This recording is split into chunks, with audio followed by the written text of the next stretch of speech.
Salut tout le monde! Aujourd'hui, c'est la partie météo de mon tableau de bord Home Assistant. Pour ceux qui ne me connaissent pas encore, eh bien, il y a quelques années, je me suis intéressé à la domotique. Et ouais. J'ai choisi comme système Home Assistant qui est open source, donc entièrement gratuit et super facile pour automatiser vos objets connectés. Si vous ne l'avez pas encore installé, une autre vidéo de ma chaîne vous explique comment la tester sur votre propre système. Pour ceux qui ont loupé les premiers épisodes, je vous présente dans une autre vidéo, là aussi, l'ensemble de mon dashboard. Mais alors, qu'est-ce que c'est qu'un dashboard ou tableau de bord en français? Alors c'est tout simplement une interface personnalisable, visible comme un site web, qui affiche et contrôle les appareils connectés de votre maison intelligente. Il permet de surveiller des capteurs, comme des capteurs de température, humidité, caméra, etc., d'activer des automatisations, lumière, chauffage, et d'interagir avec différents appareils via une seule interface accessible sur smartphone, tablette ou ordinateur. Alors aujourd'hui, je vous présente en détail l'épisode météo, sans jeu de mots, avec un système météo archi complet. Plein de manières d'interagir avec lui, soit en étant prévenu de phénomènes exceptionnels sur votre portable, soit directement sur le tableau de bord. Où que vous soyez sur la Terre, vous pouvez suivre la météo en direct et avoir des prévisions sur la région qui vous intéresse. Je vais vous présenter en direct, chez moi, l'ensemble des cartes, comment je les ai agencées dans mon tableau de bord. Mon objectif était d'intégrer dans un seul tableau de bord des données météorologiques complètes, efficaces, esthétiques, de manière à être informé en un clin d'œil sur la partie météo qui m'intéresse à un instant donné. J'ai donc organisé en 4 parties, symbolisées par 4 colonnes. Je vous invite donc chez moi, je vous le présente en détail maintenant, comme si vous y étiez. C'est parti! Une première partie, tout ce qui concerne la météo du jour et chez moi. En premier, j'ai mis vraiment les données qui m'intéressent au jour le jour, c'est-à-dire le taux de CO2 dans l'appartement, la qualité de l'air général dans l'appartement, le taux d'humidité et éventuellement le bruit. Alors il y a peu de bruit chez moi en général, mais un appareil NetNamo que je vous mets le lien en description. Voilà. Ça fait quelques années que je l'ai et aucun problème avec cet appareil qui mesure donc la qualité de l'air à l'intérieur de mon appartement. J'ai ensuite un deuxième tableau qui développe un petit peu la météo, donc tout simplement l'alerte, donc là pas d'alerte, on est ouvert, la température, le type de temps qu'il fait en ce moment, donc on est à la pluie, et tout plein de petites données qui concernent le taux de nuages, le pourcentage de chance pour qu'il pleuve, le taux d'humidité, les UV, la pression atmosphérique, l'heure de lever et de coucher du soleil, ici. Ça, c'est une carte météo qui théoriquement va avec ça, mais je l'ai coupé en deux, puisque là, j'ai pas les prévisions, mais j'ai vraiment les données du moment. Juste en dessous, alors c'est tactile, hein, mon tableau de bord tactile que j'ai mis sur un Raspberry. Alors, petit rappel, il y a un Raspberry derrière l'écran qui tourne 24h/24, qui est branché en Wi-Fi. Et ici, j'ai tout simplement activé un navigateur sur la page de mon tableau de bord qui est accessible sur Internet. Et là, on est au troisième tableau, donc le tableau météo. Cette carte présente vraiment, alors j'adore cette carte, parce que là je suis là, en fait, on voit bien la petite maison ici. C'est une carte radar, donc pareil, je mets toutes les descriptions des cartes en description.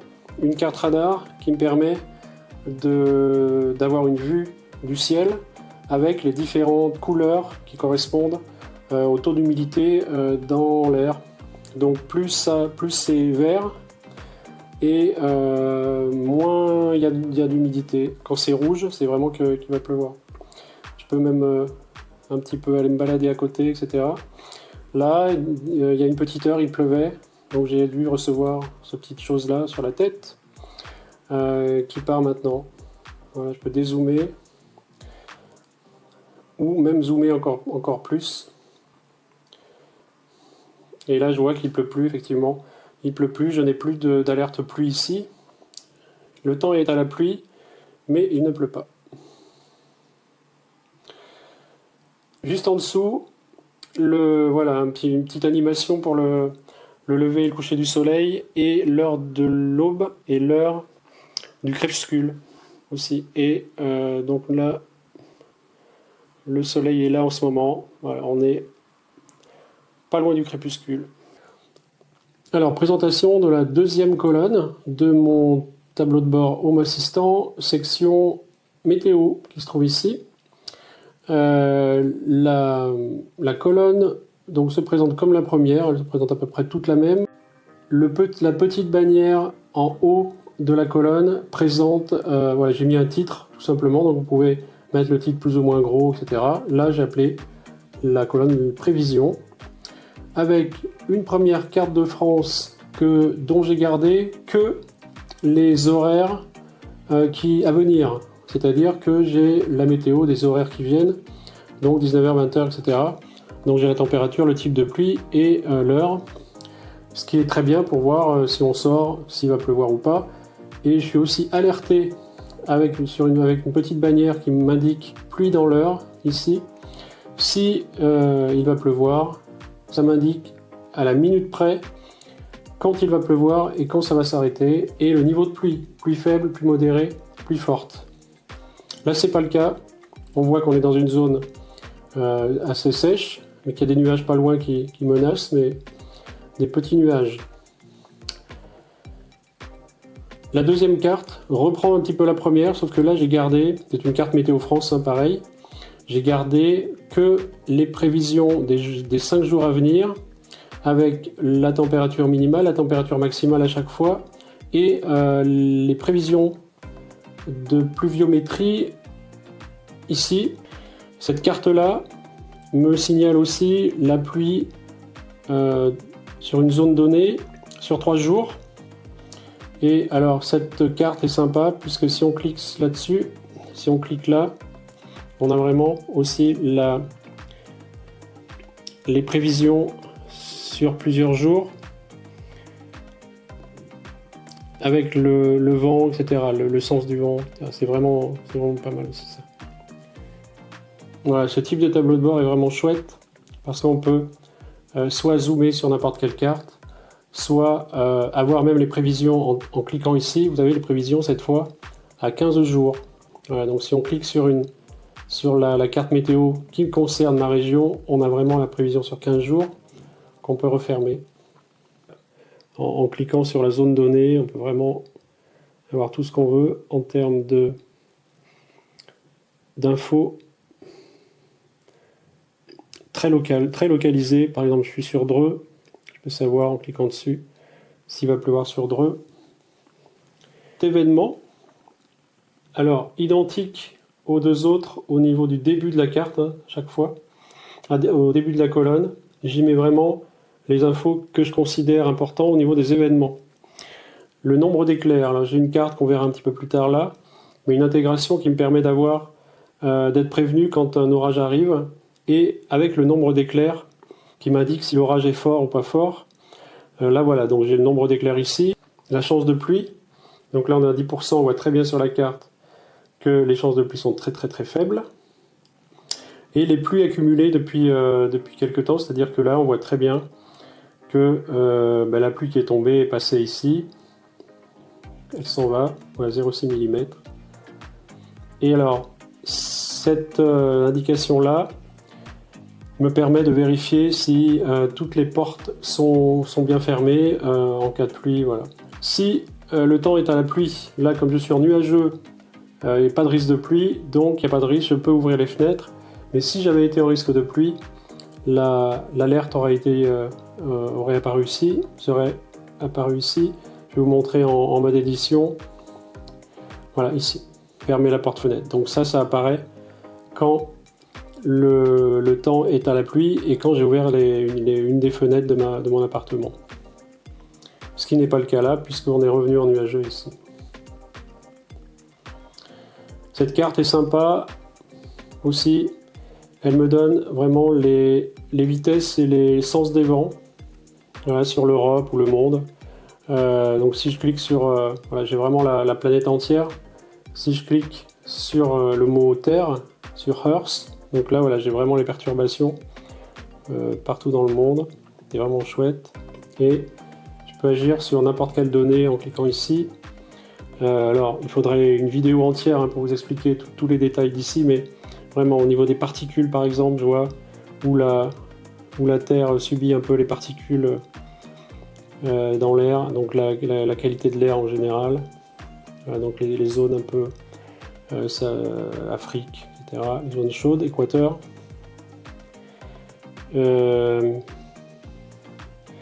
Alors je vous avoue que j'ai pas étudié la question océan. Voilà, donc là j'ai différents modes. Donc là je suis en mode océan. On peut voir ce qui se passe dans les océans au niveau du temps. Le mode air. Voilà, donc là moi je suis plutôt au mode air. Le mode clim, alors là le courant, donc je reviens au courant. Ah, on a même des vagues. Donc on peut voir les vagues et leur vitesse, j'imagine, ou leur intensité dans les océans. Excellent. J'aurais pu le faire au début, mais on peut se mettre en français pour avoir effectivement tout en français. Ah oui, la chimie là, d'accord. Donc c'est plutôt la qualité de l'air au niveau chimique. Oui, nous on est encore relativement dans le vert, c'est bien. Ok. Donc on choisit la date et on peut avoir des données pour une date antérieure, j'imagine.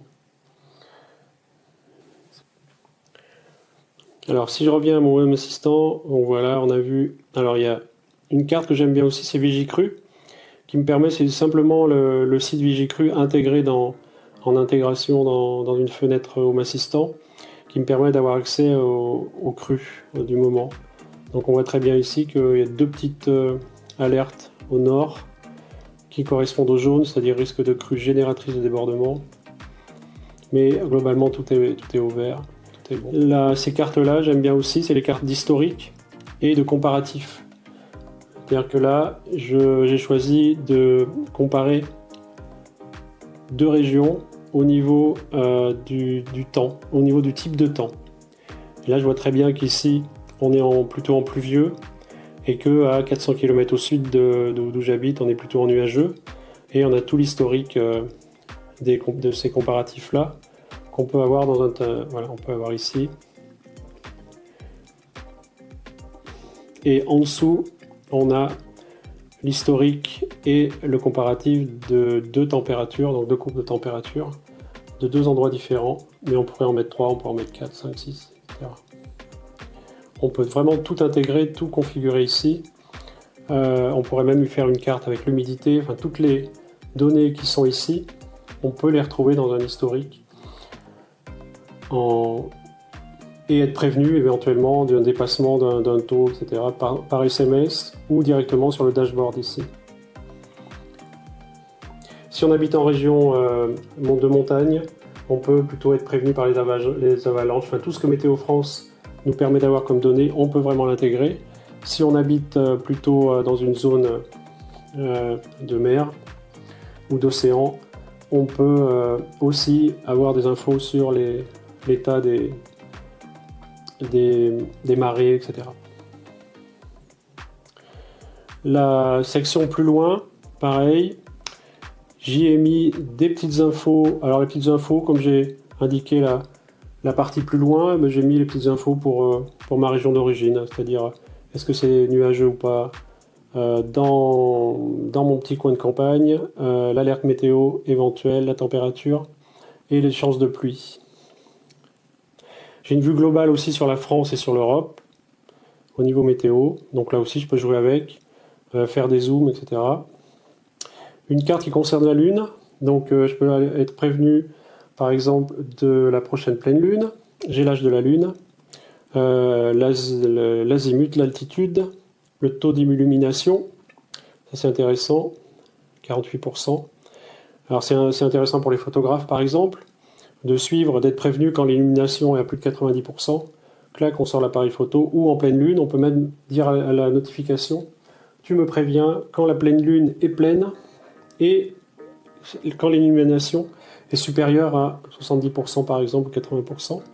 J'ai la distance aussi ici, 400 000. On voit en direct qu'elle perd à chaque fois qu'on perd ou qu'on gagne des dizaines de kilomètres.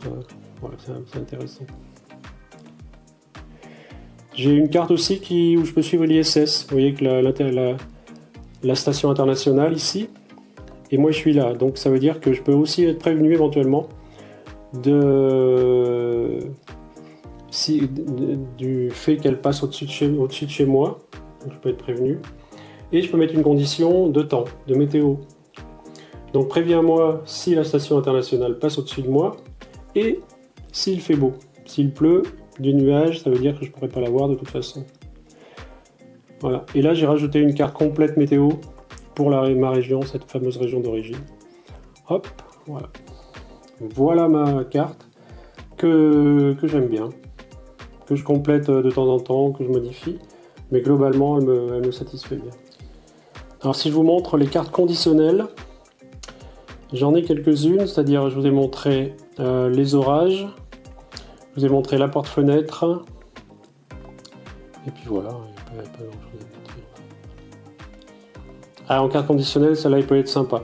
Là, cette carte-là, vous pouvez rajouter une carte avec un zoom très, très prononcé, très fort, quand il pleut par exemple, pour voir vraiment si un nuage vous passe au-dessus de la tête. Voilà, ça peut être fait automatiquement. La carte disparaît quand il fait beau. Si vous ne savez pas trop si le nuage va vous tomber dessus ou pas, vous pouvez faire apparaître automatiquement une carte plus précise ici. Tout cela, c'est visible sur votre portable, n'importe quel téléphone ou tablette connecté sur Internet, et c'est partageable. C'est-à-dire que tout ça, vous pouvez le partager à vos amis. C'est une adresse web que vous pouvez partager. Il y a juste un mot de passe identifiant pour y aller. Mais vous pouvez partager tout ce que vous voulez ou partie de tableau. Si vous voulez savoir comment s'installe chaque carte et comment elle s'intègre à Home Assistant, je vous invite à regarder la vidéo suivante ici et vous pourrez reproduire facilement tout ou partie de ce que j'ai présenté ici. N'hésitez surtout pas à liker, à vous abonner pour ne rien louper des nouveautés, il y en a tous les jours. Les développements sont incroyables, les intégrations sont super, tout est juste, c'est beau. Je vous retrouve donc dans la vidéo suivante. À ciao.